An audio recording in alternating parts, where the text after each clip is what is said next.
بصوا يا جماعه، انا دلوقتي حاطه الزيت على النار، وهاخد صدور الفراخ دي اللي انا مقطعاها مكعبات واحطها تتشوح شويه، ومش هقلبها كتير عشان ما تنزلش الميه بتاعتها.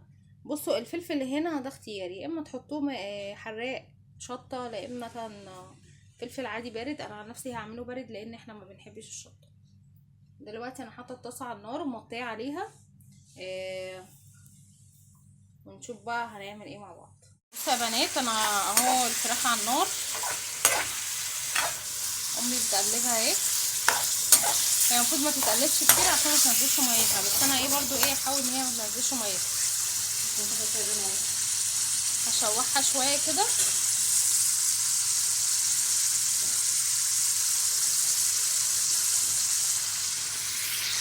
هقلبها تاني عشان ما تنزلش ميتها. بص انا هشوحها كاني بعمل الشاورما، يعني كانك بتعملي شاورما، وهنزل عليها بالبصل وهنزل عليها بالفلفل وملح وبهارات الفراخ. بهارات الفراخ والكمون والفلفل والملح. بص انا هشوحها بس كده عشان الصوت، وبعدين نرجع مع بعض اوريكم. بصوا يا بنات، المكرونه طلعت من الفرن اهو. بصوا الجمال، بصوا. انا عايزه اقول لكم لونها مش احنا مستنيينها تهدى بس كده ونقلبها وبعدين نوريه لكم. بصوا طاجن مكرونه تحفه بجد، يعني حكايه، ولا ريحه مش قادره اقول لكم بجد، والله العظيم 3 تهبل. بصوا ده شكل الطاجن. بصوا طبعا اكيد شايفينها هي بتتكلم عن نفسها. انا بقى 10 دقايق كده هقلبها واوريها لكم تاني وارجع لكم. بنات انا دلوقتي حطيت عليها بهارات الفراخ، وحطينا عليها ملح، وحطينا عليها الفلفل الاسود، ونزلت عليها بالبصل والفلفل، البصل والفلفل. معلش هي قايمه من العيا، عندها الزهايمر. امي تهزق. بعد كده بقى هنزل لهم بشويه الملح. الملح ده اختياري على حسبك انتي، تمام. وبعد كده بقى هحط حله على النار، وهحط فيها الصلصه بتاعتي، وانزل فيها التوابل، واسيبها تتسبك بقى على النار. بس اخلص بس الفراخ وارجع لكم. بصوا يا بنات، انا مش هستنى الصلصه تحمر، انا هحط عليها ميه. عشان ليه احط ميه كده واسيبها يا دوبك تغلي غلوتين؟ عشان خاطر انا هحط المكرونه نيه. تمام.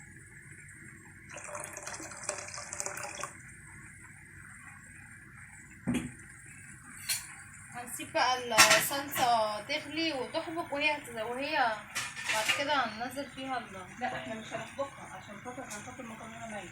احنا هنخليها تاخد غلوه بس عشان نسقط فيها المكرونه. بصوا دلوقتي الفراخ اهي خلاص استوت، والفلفل بتاعنا دبل، هنحط فيها كيس المكرونه والبصل، وجايبين كيس مكرونه. مكرونه. وماما بقى عامله الطاجن في الفرن. بصوا الحاجه اهي، الطاجن بقى في الفرن هي حطاه بعد ما اتحرق قلبه يا عيني. وهحط الفراخ فيه اهي في القعر كده، عشان هيطلع لي في الاخر طاجن جميل وحلو زيه. ونحط فيه فلفل الوان عشان يديني منظر. وانا بصوا بيتطشش ازاي لانه لسه خارج من الفرن. خلاص كده احنا وهحط عليه حطينا اهي الفراخ حطيناها. ماشي يا بنات. وهحط كيس المكرونه، هحطه ني. كيس المكرونه هحطه ني اهو. ماشي يا بنات. عرفتوا ليه بقى انا زودت الصلصه ميه؟ بس وادي الصلصه بتغلي وتعالوا ميه بتغلي. ادي الصلصه اهي بتغلي اهي. انا هطفي عليها بقى خلاص. بصوا يا بنات، ده طاجن المكرونه اهو بعد ما خلص. بصوا عامل ازاي، بس هو بطعم السخونيه. جربوها بقى وان شاء الله تعجبكم. ولسه مشترك في القناه ينزل يشترك في القناه ويفعل الجرس عشان يوصل لكم كل جديد. وجربوا طاجن المكرونه بالفراخ ده، حلو قوي قوي قوي قوي وريحته تحفه. يلا السلام عليكم ورحمه الله وبركاته.